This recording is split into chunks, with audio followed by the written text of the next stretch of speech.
우리는 지금 계속해서 출애굽기를 살펴보고 있고 또 출애굽기 이야기 속에 그 10가지 재앙에 대한 이야기를 살펴보고 있습니다.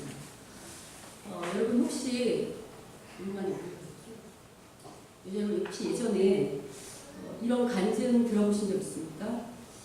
내가 하나님 앞에 약속했던 11조나 그 밖에 어떤 서원들을 잘 지키지 않았더니 11조만큼 피해가 나거나 혹은 약속한 서원만큼 이해가지 않았더니 그만큼의 어떤 재산이나 여러 가지 손실이 있더라 하는 이야기 들어본 적 있으시죠? 여러분 이런 말이 과연 맞을까요? 이 말은 어떻게 해석하느냐에 따라서 맞기도 하고 틀리기도 합니다. 이 말이 맞는다면 어떤 관점에서 맞는단 말인가? 하나님께서 우리에게 원하시는 것은 딱 한 가지입니다. 하나님을 온전히 사랑하고 신뢰하는 것. 왜 그렇죠? 하나님만을 신뢰해야 사람은 행복하게 살 수 있기 때문입니다. 그 어떤 것도 하나님보다 더 의지하거나 사랑하면 우리가 행복해질 수 없기 때문에 우리가 그 이유는 계속해서 우리가 몇 주 동안 배워왔죠. 그래서 하나님께서는 나 말고는 너희들을 행복하게 해줄 게 없어 라는 것을 가르쳐 주려고 우리에게 이런 훈련을 시키시는 겁니다. 여러분 사람들은 돈이 있으면 행복할 것이라고 생각합니다. 맞습니다. 물론 돈이 있으면 편안한 삶을 살 수 있습니다. 그러나 돈이 있다고 참 평안을 누릴 수는 없습니다. 참 평안과 참 행복은 오직 하나님만 주실 수 있습니다. 그래서 하나님은 종종 하나님보다 돈을 더 의지하는 사람들에게 진짜 행복은 돈에서 나오는 것이 아니라 하나님에게로만 나오는 것을 깨닫게 하기 위해서 우리가 그렇게 의지하고 붙잡고 있는 돈을 치시기도 하고 그 밖에 우리가 붙잡고 있는 우상들을 치셔서 우리 때로는 우리에게 그런 시험을 주시는 거죠. 그러나 여러분 만약 앞서 했던 이야기가 하나님께 약속한 것들을 제대로 지키지 않았을 때 하나님이 괘씸해서 다음부터 약속 안 지키면 가냥두지 않겠다라는 관점에서 그걸 해석한다면 그 얘기는 하나님의 마음을 제대로 읽어내지 못한 해석입니다. 동일하게 여러분 오늘 본문을 포함한 출애굽기 10가지 재앙에 대한 해석도 어떻게 해석하냐에 따라서 우리가 오늘 하나님의 마음을 달리 볼 수 있을 것입니다. 여러분 우리는 보통 이 애굽의 재앙 이야기를 볼 때 하나님께서 하나님 말씀에 순종하지 않는 애굽이 미워서 애굽을 본보기로 심판하셨다고 치셨다고 생각합니다. 그런데 과연 하나님께서 애굽의 재앙을 내리신 이유가 내 말 안 들으면 다 죽어 그냥 두지 않겠어 라는 마음으로 애굽을 치셨을까요? 물론 하나님께서요 이 세상을 심판하시는 것은 맞습니다. 그런데 여러분 잘 생각해 보시면 여러분 사람도요 제가 어떤 멋진 작품을 만들어 놓고 그걸 까닭없이 부수지는 않습니다. 여러분 온 우주 만물은 누구의 작품입니까? 하나님이 심혈을 기울여서 엿새 동안 정말 힘을 다해서 만든 작품입니다. 뿐만 아니고 하나님이 온 우주를 만든 목적이 누구 때문이라고 했죠? 맨 마지막에 누굴 만들었습니까? 사람 때문에 온 우주를 만들었다고 했습니다. 근데 그렇게 사랑해서 만든 사람을 하나님께서 심판하시고 그 다음에 벌을 주시기까지는 그렇게 심판의 매를 드시기까지는 어떤 심정으로 그런 심판을 하시는지 혹시 그 하나님의 마음을 헤아려 본 적 있으십니까? 여러분 하나님께서 이렇게 심판의 재앙을 내리실 때 정말 인간들이 미워서 가만두지 않겠어 라는 마음으로 심판을 내리실까요? 혹시 하나님의 심판 중에 아주 무시무시한 심판의 이야기가 창세기에 등장하는데 떠오르는 사건 있으십니까? 하나님께서 이 세상을 정말 무섭게 심판하신 사건이 창세기에 등장하는데 그렇죠. 홍수 사건.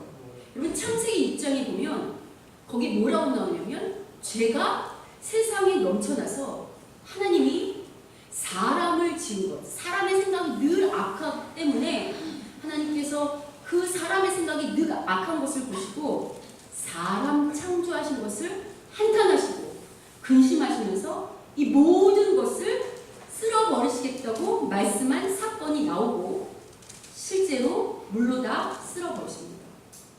이런 이야기들을 볼 때 분명 하나님의 심판은 엄중하고 무섭습니다. 그런데 여러분, 우리는 하나님께서 물로 세상을 쓸어버렸다, 이 심판하셨다 라는 것만 알고 있지, 하나님께서 어떤 마음으로 이런 심판에 이르셨는지 그 마음을 잘 헤아리지는 않는 것 같습니다. 그러면 하나님께서 물로 세상을 심판하시기 전에 어떻게 하셨는 줄 아십니까? 여러분, 창세기 5장에 보면 족보가 나옵니다. 많은 사람들의 족보가. 그 중에 죽지 않고 하나님이 데려가신 인물이 있는데 혹 아시는 분 계십니까? 에녹. 그는 죽지 않고 하나님이 데려가신 인물로 나오는데 뭐라고 이야기하냐면 그는 하나님과 동행한 자다 이렇게 말합니다. 여러분, 하나님과 동행했다는 것은 아마도 그가 하나님의 어떤, 오늘로 치면 선지자와 같이 저처럼 말씀을 증거하는 사역자와 같은 일을 했던 것 같습니다. 어떻게 했습니까? 여러분, 그가 아들을 낳았는데 그의 아들 이름이 뭐냐면 무드셀라입니다. 여러분, 혹시 무드셀라라는 이 사람의 이름의 뜻이 무엇인지 아십니까? 그가 죽으면 심판이 일어난다. 다시요. 에녹의 아들인 무드셀라의 이름이 뭐라고요? 그가 죽으면 심판이 일어난다. 근데 여러분, 그 창세기 5장 족보 가운데 가장 오래 산 사람이 누구냐면 바로 이 무드셀라입니다. 무드셀라가 몇 년을 살냐면 거의 969년, 1000년 가까이 삽니다. 여러분, 에녹은 왜 자신의 아들의 이름을 그가 죽으면 심판이 임한다라고 지었을까요? 여러분, 노아 홍수 사건이, 그 홍수 사건의 그 주인공이 노아죠. 여러분, 그 홍수가 노아 600세에 일어나는데, 여러분, 신기한 것은 뭐냐면 그 5장의 족보 나이를 잘 계산하면요, 무드셀라랑 노아랑 동시대에 삽니다. 워낙 오래 사니까. 근데 홍수 심판이 언제 일어나냐면 바로 그 무드셀라가 죽은 다음에 일어납니다. 뭘 상징하는가? 하나님은 물로 세상을 쓸기 전에, 심판하시기 이전에 몇 년 동안? 1000년 동안이나, 얘들아, 너희들이 회개하지 않으면, 너희들이 하나님 앞으로 돌아오지 않으면, 너희들이 하나님의 말씀대로 살지 않으면 뭐가 임한다고요? 심판이 임한다고 몇 년이나 경고하셨다고요? 1000년이요. 여러분, 1000년 동안 애타게 하나님의 이 심정을 말한다는 것, 이게 심판을 위한 경고일까요? 아니면 돌아오라는 하나님의 사랑의 메시지일까요? 사랑의 메시지입니다. 뿐만 아니라 여러분, 노아가 그 홍수를 대비하기 위해서 방주를 지을 때 저랑 같이 공부한 분들은 그게 최소 40년, 길게는 80, 90년, 거의 100년 가까이도 지을 수 있다라고 했던 거 기억하십니까? 그럼 여러분, 노아가 방주를 지을 때 그냥 방주만 지었을까요? 아니면 왜 이 방주를 짓는지, 하나님이 방주를 지으라고 하신 이유가 무엇인지 끊임없이 메시지를 전했을까요? 전하지 않았을까요? 전했겠죠. 이처럼 하나님은 물로 심판을 원하신 것이 아니고 1000년 이상 동안이나 이들이 회개하고 하나님께 돌아오기를 촉구하셨습니다. 그래서 여러분, 베드로는 이 하나님의 사랑의 기다림에 대해서 다음과 같이 말합니다. 베드로전서 3장 20절 같이 한번 읽겠습니다. 자, 읽겠습니다. 시작. 그들은 옛날에 노아가 방주를 만들었을 때 하나님께서 오래 참고 기다리셨지만 그때는 순종하지 않던 자들이다. 하나님이 어떻게 하셨다고요? 오래 참고 기다리셨답니다.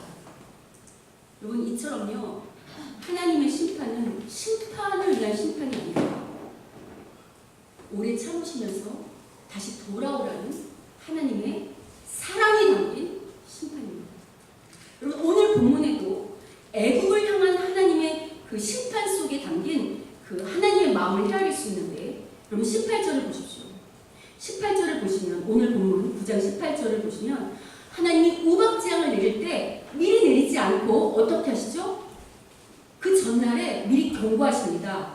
내일 내가 이맘때면 무거운 우박을 내릴 건데 이런 날 이런 일은 없을 거지만 19절 보시면 어떻게 하라고 하냐면 네 가축과 네 들에 있는 것들을 어떻게 하라고요? 집으로 다 들여보내랍니다.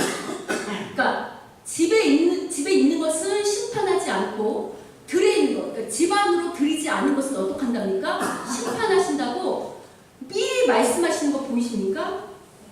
근데 여러분, 이렇게 하나님이 경고의 말씀을 하셨을 때 애국 사람들 중에 어떤 사람들이 있는가? 자, 19절을 보면 19절 뒤에 20절을 보면 하나님의 말씀을 두려워하는 자들이 있습니다. 그래서 어떻게 하는가? 20절을 함께 같이 읽어보겠습니다. 자, 출애굽기 9장 20절 읽겠습니다. 시작. 여호와의 말씀을 두려워하는 자들은 그 종들과 가축을 집으로 빼앗아 가졌으나. 여러분, 지금 애국 사람들 중에서도 하나님의 이 경고의 말씀을 귀담아 들여서 자신들의 가축이나 사람을 집 안으로 들이는 사람들이 있는 거 보이십니까? 여러분, 이런 말씀이 성경에 왜 기록되어 있을까요? 애국 사람들 중에서도 하나님의 말씀을 귀담은 사람은 재앙을 피했다는 것입니다. 이처럼 하나님은 재앙을 내리는 가운데서도 꼭 당신의 백성인 이스라엘 백성이 아니어도 당신의 말에 귀를 기울이고 그 말씀에 순종하는 자들에게는 은혜를 베풀기를 원하시는 하나님이라고 성경 우리에게 말하고 있습니다. 뿐만 아니라 이 재앙을 내리시는 이 목적이 무엇인지, 하나님이 왜 이런 심판의 재앙을 내리시는지가 오늘 본문 16절에 나와 있습니다. 16절 같이 한번 읽어보겠습니다. 9장 16절 읽겠습니다. 시작. 내가 너를 세웠으면 나의 명을 내게 보이고 내 이름이 온 천하에 전파되게 하려 했음이니라. 지금 하나님께서 당신의 능력을 보이는 목적이 무엇이랍니까? 당신, 곧 하나님의 이름이 온 천하에 어떻게? 전파. 이건 무슨 얘기냐면 온 세상 사람들이 누구를 알길 원한다는 것입니까? 하나님을 알길 원한다는 것입니다. 그러면 이 말씀이 야, 나 하나님이야. 나 얼마나 능력 있는 신인 줄 알아? 그러니까 나한테 꿇어! 라는 의미일까요? 그렇지 않습니다. 하나님은 이런 재앙을 통해서 온 천하 열방이 하나님의 하나님 되심을 알고, 아, 온 우주를 창조한 분은 하나님이구나. 아, 사람을 만드신 분은 하나님이구나. 사람은 하나님 앞에서 있을 때만, 하나님을 의지할 때만 행복하게 살 수 있구나. 애굽을 보니 하나님을 떠난 인생은 아무리 힘과 능력과 부와 경제적인 많은 권세를 가졌다 할지라도 하나님을 떠나면 심판이구나. 하나님 없으면 다 소용없구나를 깨닫고 하나님께 돌아오기를 바라는 그런 하나님의 마음이 담긴 말씀입니다. 그래서 여러분, 실제로 하나님의 구원이 이스라엘 백성만이 아니라 모든 민족을 향하고 있다는 것은요, 여러분, 이스라엘이 나중에 출애굽하죠. 그 출애굽을 기록하고 있는 12장에서도 확인할 수 있습니다. 우리 출애굽기 12장 37절, 38절을 같이 한번 읽겠습니다. 이 앞에 참조하시면 됩니다. 자, 읽겠습니다. 앞에 PPT에 말씀 있습니다. 자, 읽겠습니다. 시작. 이스라엘 자손이 라암셋을 떠나서 곳의 이름이 여호와의 고해라는 장정이 60만 가량이요 수많은 잡족과 양과 소와 심이 많은 가축이 그들과 함께하였으며. 여러분, 지금 하나님께서 출애굽할 때 우리 지난번에 배웠죠? 그냥 맨몸으로 빈손으로 나오게 하시지 않는다. 많은 재물 갖고 나오게 하신다. 그래서 많은 재물을 갖고 나오는데요, 재물만 갖고 나오는 게 아니고 그들 중에 60만 뿐만 아니라 누가 있다고요? 수많은 잡족. 이거 무슨 얘기냐면 우리 번역 성경에는 수많은 잡족 이렇게 번역되어 있지만 수많은 인종을 말하는 거예요. 그러니까 선택받은 이스라엘 백성 말고 이 애굽의 재앙을 통해서 하나님 살아계시는구나.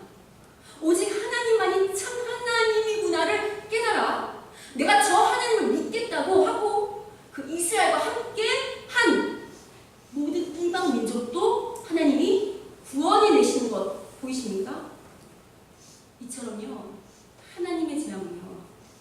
죽이기 위한 재앙이 아니고 어떤 재앙일까요? 살리기 위한 재앙인 것입니다. 여러분 이것은요. 이제 출애굽한 이스라엘 백성의 사명과도 연결되어 있습니다. 저희 성도님들은 아주 귀에 못이 박히도록 들으셔서 아실 건데 여러분 이스라엘 백성의 사명이 뭐라고 했죠? 제사장 나라가 되고 거룩한 백성이 되고 제사장 나라가 되고 거룩한 백성이 되고 여러분 제사장이라는 게 뭐죠? 죄인을 하나님과 연결시켜주는 통로입니다. 그러니까 이스라엘 백성은 자기들만 하나님 잘 믿고 잘 사는 나라가 되려고 부른 것이 아니라 그들을 먼저 부르시고 택한 이유는 그들을 통하여 모든 민족이 하나님 앞으로 나오는 통로가 되라고 제사장의 역할을 감당하라고 부르신 것입니다.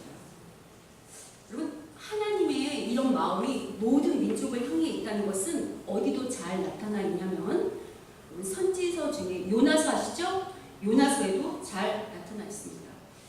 여러분 아시는 것처럼요. 이미 아시는 분은 아시겠지만 그 요나서는 이제 선지자였던 요나는 하나님께서 오늘 요나에게 어디를 촉구하냐면 니누에라는 큰 성읍을 가서 회개를 선포하라는 그 말씀을 하십니다.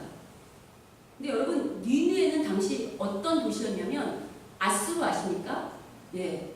여러분 아수르 하면 끊임없이 이스라엘을 괴롭혔던 나라입니다. 뿐만 아니라 아수르가 한 번 전쟁을 치르면요 잔인하기가 얼마나 그가 무도했냐면 고대 문헌들에 보면 사람의 가죽을 다 벗겨낼 만큼 잔인했습니다. 그런 나라의 그 수도인 니누에 가서 복음을 회개의 메시지를 선포하라고 하니 요나가 좋았겠습니까? 여러분 한번 생각해 보십시오. 오늘 하나님께서 여러분에게 내가 제일 싫어하는 사람, 내가 철천지 원수처럼 여기는 사람에게 가서 사랑의 메시지를 선포하고 회개를 촉구하여 구원받는 역사를 하는 역할을 하라고 우리에게 말씀하시면 우리가 쉽게 아멘할 수 없죠. 그래서 요나도 그것이 너무 싫어서 어떡하냐면 도망갔죠. 하나님이 그렇게 하지 않으시고 요나를 다시 꼭 니느웨 성으로 보내십니다. 왜요? 하나님 이 악독이 넘치는 이 큰 성 니느웨를 구원하시기로 작정하셨기 때문입니다. 그러나 니느웨로 돌아온 요나 자신을 민족을 끊임없이 괴롭혔던 이 민족이 구원받는 것 좋았을까요? 싫었을까요? 싫었습니다. 그래서 어떻게 했냐면 그래도 하나님의 뜻을 꺾을 수는 없잖아요. 선지자가. 그래서 선지자는 시키는 대로 해야 되잖아요. 그래서 하긴 하는데 너무 하기 싫어서 어떻게 했냐면 여러분 원래는요 니느웨 성읍이 이렇게 복음을 전하면서 그 회개의 메시지를 촉구하면서 돌으려면 며칠을 돌아야 되냐면 4일, 사흘길을 돌아야 됩니다. 다 돌으려면. 그래야 모든 백성이 그 하나님의 메시지를 들을 수 있어요. 근데 여러분 집에 가서 요나서를 읽어보시면 요나는 사흘길을 돌지 않고 어떻게 했는 줄 아십니까? 하루만 돌았어요. 하루만 돌 때도 저랑 요나서 공부하신 분들은 아실 텐데 요나가 크게 복음을, 크게 회개의 메시지를 선포했다고 했습니까? 아니면 누가 듣는 게 싫어서?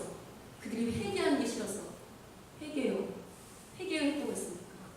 예, 아주 부정적이고 소극적으로 정말 마지못해 회개의 메시지를 전했습니다.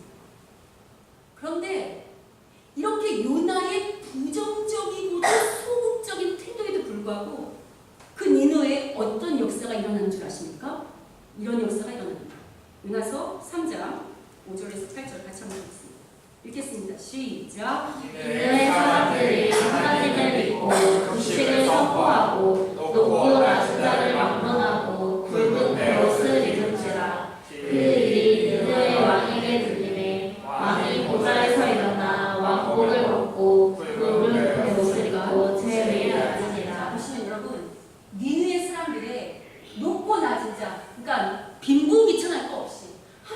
누구까지?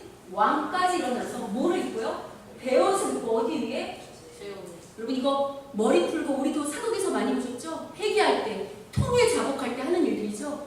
모든 성읍의 도시에 왕까지도 하나님 앞에 자복하는 거 보이십니까? 뿐만 아닙니다. 다음 구절 읽겠습니다. 시작. 왕과 그의 대신들이 조서를 내려 이들에 선포하여 이르되 사람이나 짐승이나 소떼나 양떼나 아무것도 입에 대지 말지니 곧 먹지도 말 것이요 물도 마시지 말 지금 것이다. 금식 선포하는 거 보이시죠? 다음 구절. 사람이든지 짐승이든지 다 붉은 베옷을 입을 것이요 힘써 하나님께 부르짖을 것이며 각기 악한 일과 손으로 행한 강포에서 떠날 것이다. 지금 금식을 선포하며 회개할 뿐만 아니고요. 여러분 회개가 그냥 울면서 하나님 잘못했습니다 라고 하는 것이라고 했습니까? 아니면 방향을 돌이켜서 하던 짓을 멈추고 다시는 그런 일을 하지 않는 거라고 했습니까? 지금 여기 보시면 악한 일과 손으로 행한 강포에서 어떻게 한다고요? 이들은 눈물만 흘린 것이 아니라 그동안 자기들이 했던 그 악한 짓을 실제로 버리는 실제적인 회개의 역사가 일어난 것입니다. 여러분 이 역사가 일어난 것으로 말미암아 하나님은 니느웨를 심판하지 않으시고 어떻게 하셨죠? 살려내셨습니다. 이처럼 하나님의 재앙과 경고의 심판은 죽이기 위한 것이 아니라 살리기 위한 심판인 것을 성경은 거듭거듭 강조합니다. 물론 끝까지 하나님께 항복하지 않는 자들에 대해서 성경은 죽음과 멸망을 말합니다. 그러나 성경은요, 그렇게 끝까지 항복하지 않는 자들은 누구의 자식이었다고 말합니까? 마귀의 자식이었다고 말합니다. 그래서 여러분, 하나님의 심판은요, 사람에 대한 심판이 아니고 죄와 사람을 죄에 빠지게 유혹한 그 사단과 사단의 수하들에게 내려지는 심판인 것입니다. 그래서 여러분 하나님은요 오늘도 한 영혼이라도 다시 하나님 품으로 돌아오기를 간절히 바라십니다.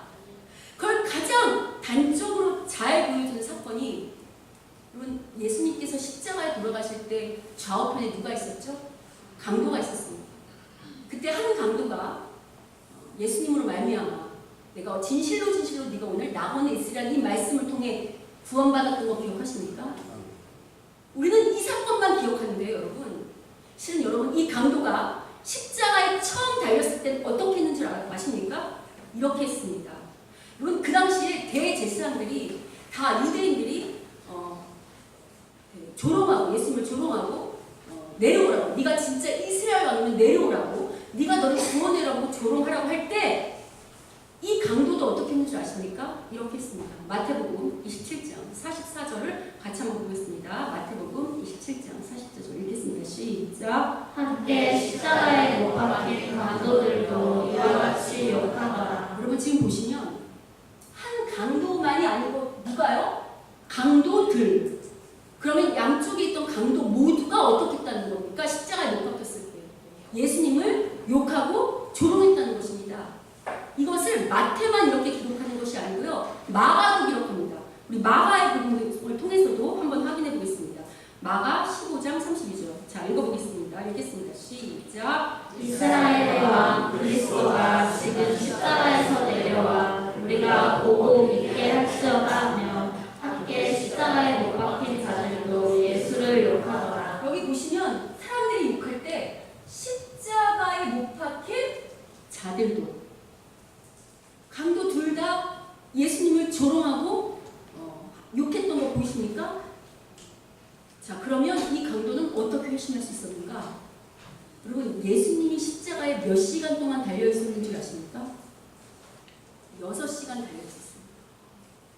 아마도 이 회심한 강도는 처음에는 똑같이 사람들과 같이 예수님을 조롱하고 또 핍박하고 모욕을 줬을 텐데 6시간 달려있는 동안 예수님의 행함과 예수님의 말씀과 예수님의 태도를 보니 이분이 정말 하나님의 아들이시라고 항복할 수밖에 없는 그 어떤 일들이 있었던 것 같습니다. 물론 성경은 이것에 대해서 자세히 말하지는 않지만 여러분, 예수님이 십자가에 매달려 있는 동안 강도들에게 말씀하셨을까요? 하시지 않았을까요? 하셨겠죠. 여러분, 하나님께서 그 죽음이 임박한 그 짧은 6시간 안에도 회심한, 주의 말씀을 듣고 회심한 그 한 영혼도 살려내는 것 보이십니까? 여러분, 이처럼 하나님은 죽음 직전이라도 하나님을 하나님으로 인정한다면 그 손을 잡아주시는 하나님이라고 성경은 우리에게 말하는 것입니다.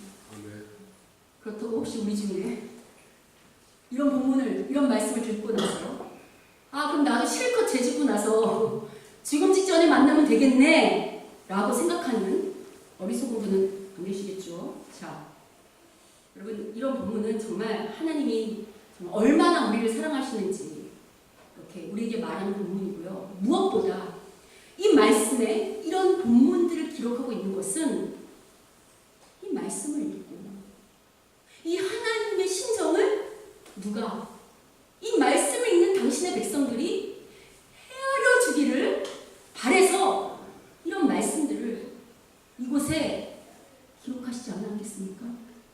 그럼 무엇보다요, 우리 심판, 그러면 하나님 무조건 심판하시는 줄 아는데 그게 아니고요. 여러분, 저랑 홍수 심판 공부할 때 아시는 분이 이미 배우셨겠지만, 홍수 심판이 왜 일어났다고 했습니까? 단순히 죄 때문에 일어났다고 했습니까? 여러분, 그렇게 따지면 노아 홍수 시대의 죄보다요, 오늘날 사람들이 더 훨씬 악하고 무섭습니다. 오늘날의 죄가 더 넘칩니다. 근데 하나님께서 왜 홍수 심판을 내셨는가? 그럼 그 당시에 하나님의 아들, 말하자면 하나님을 예배했던 셋자손이 있다고 했죠. 근데 그 셋자손이 누구에게 마음을 빼앗겼는가? 사람의 딸들. 말하자면 하나님의 백성이 이스라엘 백성처럼 제사장 역할을 담당하여 그들을 구원해야 되는데, 오히려 먼저 부름받은 셋자손이, 하나님의 백성이 세상 사람들보다 더 세상에 유혹하고 세상에 빨려들고 세상을 사랑해서 그 사명을 감당하지 못했기 때문에 심판이 있었다고 제가 말씀드렸었습니다. 여러분, 오늘날도 동일합니다. 우리에게, 우리 교회도 또 우리 인생도 심판의 재앙이 나타날 때는 언제인가? 우리가 하나님 백성으로 사명을 감당하지 못할 때, 하나님이 우리에게 주셨던 그 하나님의 백성으로서의 그 소임을 다하지 못할 때 심판이 일어납니다. 여러분, 애굽의 이야기도, 이 출애굽 이야기도 동일합니다. 여러분, 원래는 이스라엘 백성이 애굽에게 주어진 축복의 통로라고 했죠. 그럼 이스라엘 백성이 어떤 역할을 해야 했는가? 그들이 하나님을 잘 경배하고 섬김으로 누구를 전도해야 했습니까? 애굽 사람들을 전도해야 했습니다. 근데 이스라엘 백성은 어느 것에 마음을 빼앗겼냐면 애굽의 부, 애굽의 힘, 애굽의 그 명성의 힘을 빼앗겨서 하나님을 사랑하지 않고 뭘 사랑한 거죠? 세상을 상징하는 애굽을 사랑했기 때문에, 그래서 종되는 재앙을, 심판을 당한 것입니다. 동일합니다. 여러분, 오늘날 하나님께서 그 제사장의 역할을 감당하라고 부른 자들은 누구일까요? 바로 우리들입니다. 하나님께서 우리를 부르신 이유는요, 우리만 예수 믿고 내 가족과 내 집만 잘 살라고 절대 부르신 것이 아닙니다. 하나님께서 우리를 먼저 부르신 것은요, 하나님을 의지하고 살 때 어떤 축복을 누리는지를 먼저 누려보고, 그 누린 것으로 아직 하나님을 잘 모르는 자들에게 그 물질과 건강과 우리 시간을 통해서 섬기고 사랑으로 돌봄으로 말미암아 하나님의 증인 역할을 하라고, 축복의 통로 역할을 하라고 부르신 것입니다. 그래서 오늘 우리 경종이 성도님께서 또 길에서 이렇게 자기 그 동네에서 그냥 지나치지 않냐고 하나님이 얘기해줬던 우리 황 집사님을 데려오신 건 아니겠습니까? 여러분, 그래서요, 우리가 먼저 뭘 헤아려야 되냐면요, 하나님의 마음이 어떤지를 헤아리는 자들이 되어야 돼요. 우리가 이런 본문 말씀을 읽을 때도 이 본문의 말씀을 통해서 하나님 왜 심판을 내리시는가, 왜 심판의 매를 두시는가를 헤아릴 수 있는 자들이 되어야 합니다. 왜요? 하나님을 마음을 헤아려야 그 비밀을 가지고 그 하나님의 심정으로 사람들을 만날 것 아닙니까? 여러분, 이런 측면에서 오늘 우리가 다음 주에 벌이는 새 생명 전도 축제도 동일하게 이해하시면 참 좋겠습니다. 저는 하나님께서 저희 이런 행사를 준비케 하신 것이 우리에게 우리가 그동안 놓쳤던, 우리의 잠자고 있던 이 영혼에 대한 사랑, 전도에 대한 이 사명을 일깨우시기 위한 행사라고 생각합니다. 물론 여러분, 우리가 이 행사를 준비한다고 해서 우리가 초청할 사람들이 다 안 올 수도 있고, 또 그들이 왔다고 해서 예수를 믿을지 안 믿을지 우리는 잘 모릅니다. 근데 여러분, 그거 아시죠? 지난번에 우리가 전도 세미나 할 때 그 전도 세미나 했던 강사 목사님 뭐라고 말씀하셨냐면 이렇게 말씀하셨습니다. 나가면 있고 안 나가면 없다. 무슨 말인가? 우리가 힘써서 나가서 전도를 하면 그 사람이 안 오지만, 그 사람은 안 오지만 그 우리의 그 헌신과 영혼에 대한 그 사랑과 열정을 통해서 하나님이 어떻게 한다고 그랬죠? 다른 사람을 대신 보낸다고 했습니다. 이 말이 뭔지는 우리 중에 전도의 열정을 가지고 이미 헌신해서 그것에 일을 한 분은 알 것입니다. 동일합니다. 여러분, 이 행사가 꼭 우리가 초청한 대상자들이 구원받으면 참 좋겠지만, 혹여라도 그들이 우리의 마음대로 지금 이때에 하나님을 영접하지 않는다 할지라도 하나님이 우리의 그 헌신과 우리의 그 사랑의 열정을 보시고 또 다르게 준비한 영혼들을 우리에게 붙이실 것입니다. 아멘. 그래서 여러분, 절대 이렇게 생각하시면 안 됩니다. 이런 행사 다 해봤어. 옛날에도 해봤던 거야. 해도 잘 안 오더라고. 와야 몇 명 안 오고 그냥 우리 그냥 하나 그냥 하고 마는 거야 라고 생각하신다면 여러분은 요나와 똑같은 분들입니다. 여러분, 이번 행사가 일회성 행사로 끝나지 않기를 소원합니다. 이 행사가 우리에게 그동안 잠자던, 죽었던 전도에 대한 불씨를, 불길을 타오르게 하는 불씨의 역할을 감당하기를 소원합니다. 아멘.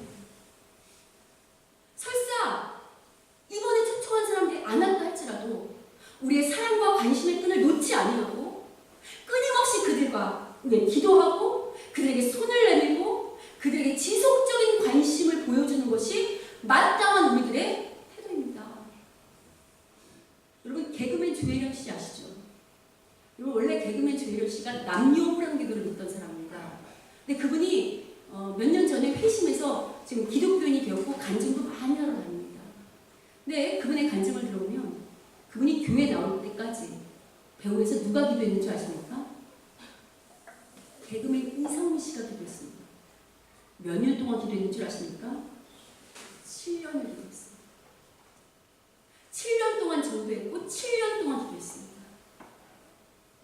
하나님께서 언제 우리의 열매를 맺을지 아무도 모릅니다.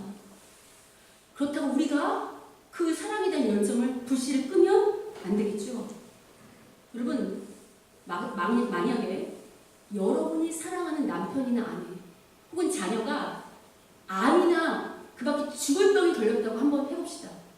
근데 그 사람들이 병 걸렸는지도 모르고 병원에 갈 생각도 하지 않고 치료받을 생각도 하지 않고 집에만 있는다면 여러분, 그냥 두시겠습니까? 아무도 그냥 있지 않을 것입니다. 어떻게 해서라도 살려내려고, 어떻게 해서라도 고쳐내려고 병원에 데리고 가고 가장 좋은 치료약이 뭐라고 해서 최고로 그 병을 치료하기 위해서 몸부림치지 않겠습니까? 여러분, 예수님 언제 오실지 모릅니다. 어쩌면요, 예수님이요, 우리 예배 시간 지금 끝나기도 전에 이 시간 중에 오실 수도 있습니다. 뿐만 아니라요, 오는 순서는 있어도 어떤 순서는 없다고 그랬죠? 가는 순서는 없습니다. 언제 어떻게 사람의 종말이 임박할지 아무도 모릅니다. 근데 여러분, 죽음에는 그렇게 간절하게, 그렇게 신속하게 대응하면서 영적으로 죽어가는 내 가족과 내 자녀와 내 지인들에게 너무 안일하게 대처하고 있는 것은 아닐까요? 아니 어쩌면 육체의 죽음보다 영원히 살아야 되는 이 영생에 대한 이 문제를 가지고 더 많이 간절하게 우리의 자녀와 우리의 가족과 사랑하는 사람들에게 이 복음을 전하는 데 열정을 다해야 되는 것은 아닐까요? 여러분 그래서요 오늘 본문 21절도 우리가 이렇게 이해해야 됩니다. 우리 오늘 본문 21절을 같이 한번 읽어보겠습니다. 출애굽기 9장 21절 같이 한번 읽겠습니다. 읽겠습니다. 시작. 여호와의 말씀을 마음에 두지 않으사 그의 종들과 닥치고 이겨내 그대로 주었다. 여러분 이런 말씀 읽을 때도 아유 그러게 누가 하나님 말씀 안 들으래? 하나님 말씀 안 들었더니 재산 다 잃었네 다 잃었어 라고 읽는 것이 아니라 그래 더 이상 이렇게 애국 사람들처럼 하나님 말씀 안 들었다가 재산도 잃고 생명도 잃는 피해가 더 이상 일어나서는 안 되지. 더 이상 이렇게 불순종하는 자들이 있어서는 안 되지. 더 이상 이렇게 하나님을 모르는 자들이 있어서는 안 되지. 라는 그런 마음으로, 그런 애타는 심정으로 이런 본문을 읽어야 할 것입니다. 그리고 그런 마음으로 살려내는, 정말 한 영혼이라도 살려내기를 바라는 그런 하나님의 마음을 헤아리고 그 일을 대리하는, 그 일을 대신하는 우리 모두가 되어야 할 것입니다. 여러분 제가 요새 우리 교회가 복받는 교회가 된다, 복받을 때가 됐다, 하나님이 막 복을 주시려고 아주 준비를 많이 하셨다라는 말씀 계속 드리고 있죠. 여러분 복받는 비결은 다른 데 없습니다. 하나님의 마음을 헤아리고 하나님이 어디가 가려우신지, 하나님이 어떤 게 속상하신지, 뭐 때문에 근심하시는지 그 마음을 헤아리고 그것을 긁어드리고 시원케 해드리면 그게 복받는 비결입니다. 아멘. 여러분 하나님께서 당신이 여러분 여러 번 자식을 말할 때 뭐라고 말하죠? 눈에 넣어도 안 아플 내 금쪽 같은 자식 이렇게 말씀하시죠. 여러분 하나님이 눈에 넣어도 안 아플 금쪽 같은 아들이신 예수님을 이 땅에 왜 보내셨는 줄 아십니까? 성경은 예수님이 이 땅에 오신 목적을 이렇게 말합니다. 누가복음 19장 10절. 자, 읽어보겠습니다. 읽겠습니다. 시작. 인자가 온 것은 잃어버린 자를 찾아 구원하려 함이니라. 예수님이 오신 것이 이유가 뭐라고요? 잃어버린 자를 구원하기 위해서. 잃어버린 자들이 아니고 잃어버린 자. 한 사람이라고, 한 영혼이라고, 그 잃은 영혼이라고 한다면 그 영혼 찾기 위해서 오셨다는 거 보이십니까? 여러분 하나님의 마음이 어디에 있다고요? 여러분 보셨잖아요. 여러분 하나님의 마음이 어디에 있다고요? 잃어버린 한 영혼이에요. 그 영혼이 와서 우리처럼 눈물 닦고 한숨 없어지고 행복하게 살기를 바라신다는 것입니다. 그래서 여러분 오늘은 옆 사람에게 이렇게 인사하겠습니다. 잃어버린 한 영혼을 찾는 교회가 됩시다. 한 영혼 찾는 교회가 됩시다. 자, 한 번 더 하시겠습니다. 하나님의 마음을 헤아리는 교회가 됩시다. 하나님의 마음을 헤아리는 자, 마지막은 다 같이 해보겠습니다. 영혼 구원으로. 여러분 아침 안 드셨어요? 어차피 우리가 하나님 앞에 딱 예배 드릴 때 한번 결단하는 거죠. 다짐하는 거죠. 한번 하나님 앞에 이렇게 제가 하나님 우리 한번 해보겠습니다. 이런 마음으로 선포하셨으면 좋겠어요. 영혼 구원으로. 하나님을 기쁘시게 하는 교회가 됩시다. 하나님을 기쁘시게 하는 교회가 됩시다. 아멘. 여러분 이럴 때 아멘 좀 떠나가게 한번 해보세요. 여러분 하나님을 기쁘시게 하는 교회가 되겠습니까? 네. 바라기는 심판의 매를 대서라도 하나님께 돌아오길 바라는 이 하나님의 마음을 헤아리고 그분을 대신해서 잃어버린 그 양을 찾는 일에 최선을 다하는 우리 모두가 되기를 주님의 이름으로 축원합니다. 네. 우리 오늘 이 시간 찬양